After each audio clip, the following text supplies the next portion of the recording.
तंत्रालय परमार्थ निकेतन धर्मार्थ मैं समर्पित हूँ आपकी सेवा में।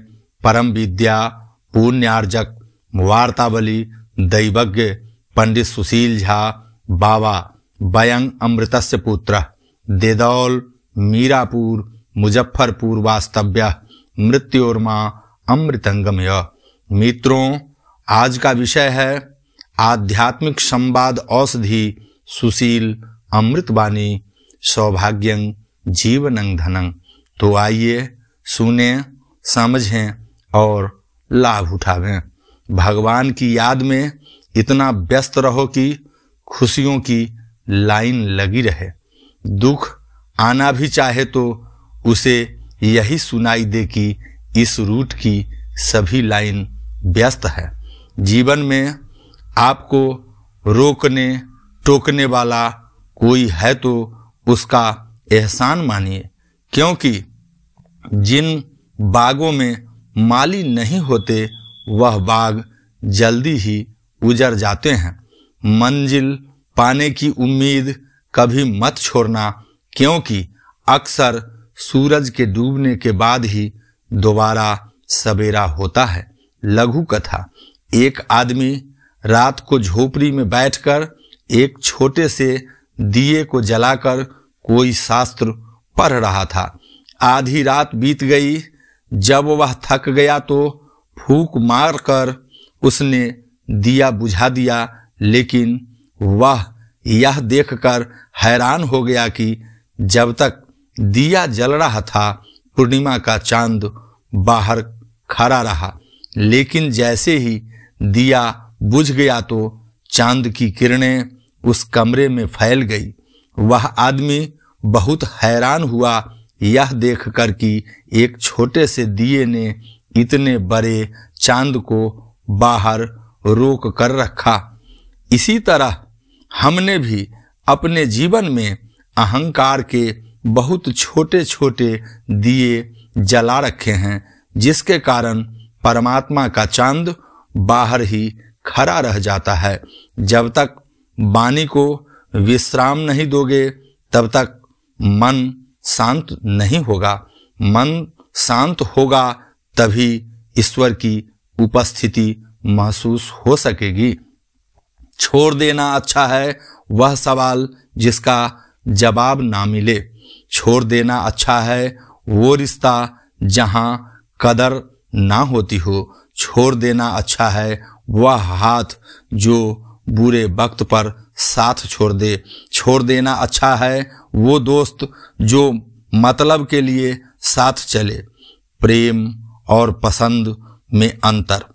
अगर तुम एक फूल को पसंद करते हो तो तुम उस फूल को अपने पास रखना चाहोगे, लेकिन अगर तुम उस फूल से प्रेम करते हो तो तुम उसे तोड़ने के बजाय रोज उसमें पानी डालोगे ताकि फूल मुरझाने न पाए।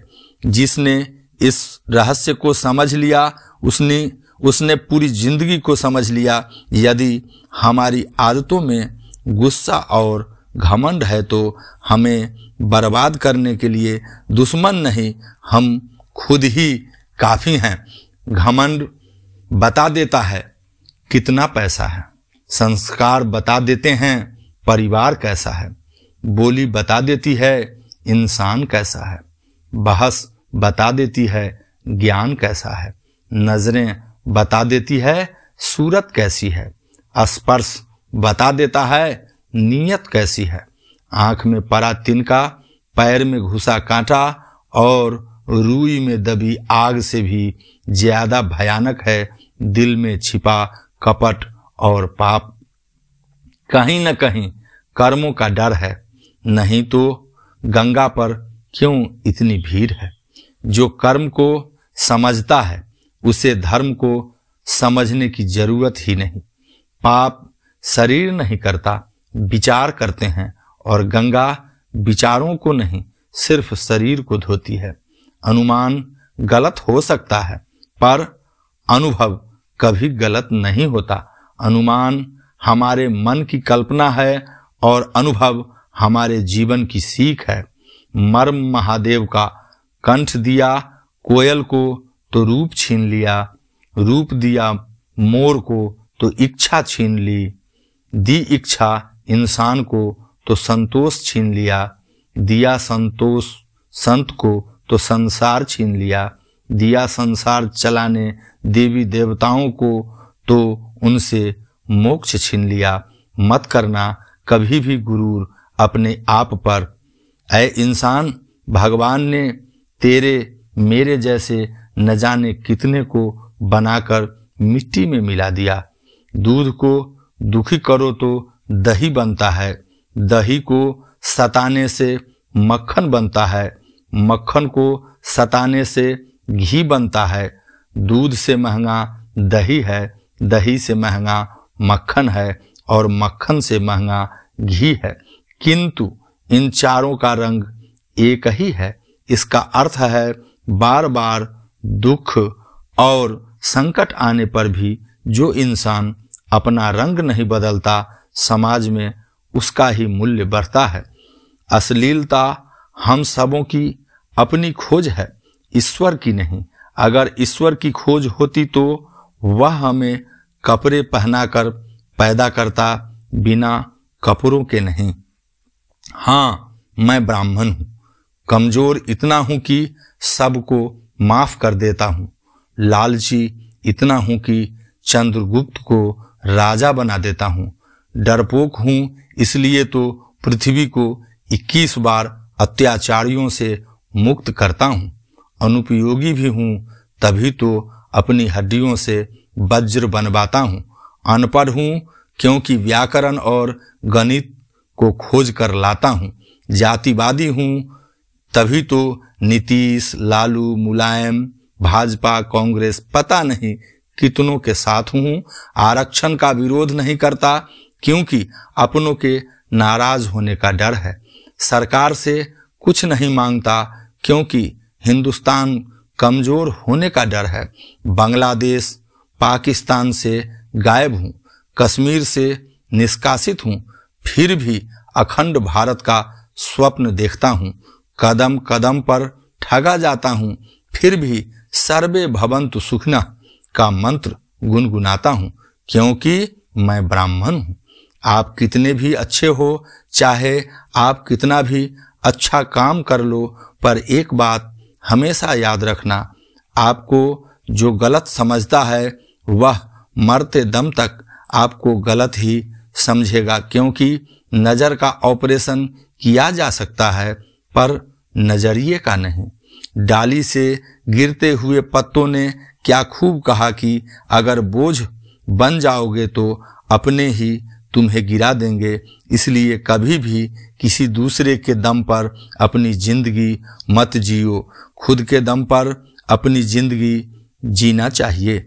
जिस बात से डर लगता हो उस क्षेत्र में अपना ज्ञान बढ़ाना आरंभ कर दो, डर अपने आप भाग जाएगा, क्योंकि डर सदैव अज्ञानता से ही उपजता है। अच्छे लोग व अच्छी संगत हर वक्त साथ देती है। रुद्राक्ष हो या इंसान बहुत मुश्किल से मिलते हैं, जैसे एक मुखी रुद्राक्ष। कहते हैं जिंदगी का आखिरी ठिकाना ईश्वर का घर है। कुछ नेकियां इकट्ठा कर ले ए मुसाफिर, किसी के घर खाली हाथ नहीं जाया करते। जो बदला जा सके उसे बदलो, जो बदला न जा सके उसे स्वीकारो, और जो स्वीकारा न जा सके उससे दूर हो जाओ, लेकिन स्वयं को खुश रखो। जो सत्य के राह पर चलते हैं उसकी जीत का शंखनाद खुद भगवान करते हैं और उनकी हर तकलीफों का समाधान भी भगवान ही निकलवाते हैं। देश में राजा, समाज में गुरु, परिवार में पिता, घर में स्त्री, ये कभी साधारण नहीं होते, क्योंकि निर्माण और विनाश इन्हीं के हाथ में होता है। जीवन का कड़वा सत्य। अगर भूल से कभी आपको गर्व हो जाए कि मेरे बिना तो यहाँ काम चल ही नहीं सकता, तब आप अपने घर की दीवारों पर टंगी अपने पूर्वजों की तस्वीरों की तरफ देख लेना तथा सोचना कि क्या उनके जाने से कोई काम रुका है। जवाब आपको स्वतः मिल जाएगा। 84 लाख योनियों में एक इंसान ही पैसा कमाता है, अन्य कोई जीव कभी भूखा नहीं मरा और इंसान जिसका कि कभी पेट नहीं भरा। मिलना बिछड़ना सब किस्मत का खेल है, कभी नफरत तो कभी दिलों का मेल है। बिक जाता है हर रिश्ता इस दुनिया में, बस एक दोस्ती है जो नॉट फॉर सेल है। वक्त के भी अजीब किस्से हैं, किसी का कटता नहीं और किसी के पास होता नहीं। वक्त दिखाई नहीं देता है पर बहुत कुछ दिखा देता है। अपनापन तो हर कोई दिखाता है पर अपना कौन है ये वक्त ही दिखाता है। शुभं करोति कल्याणम।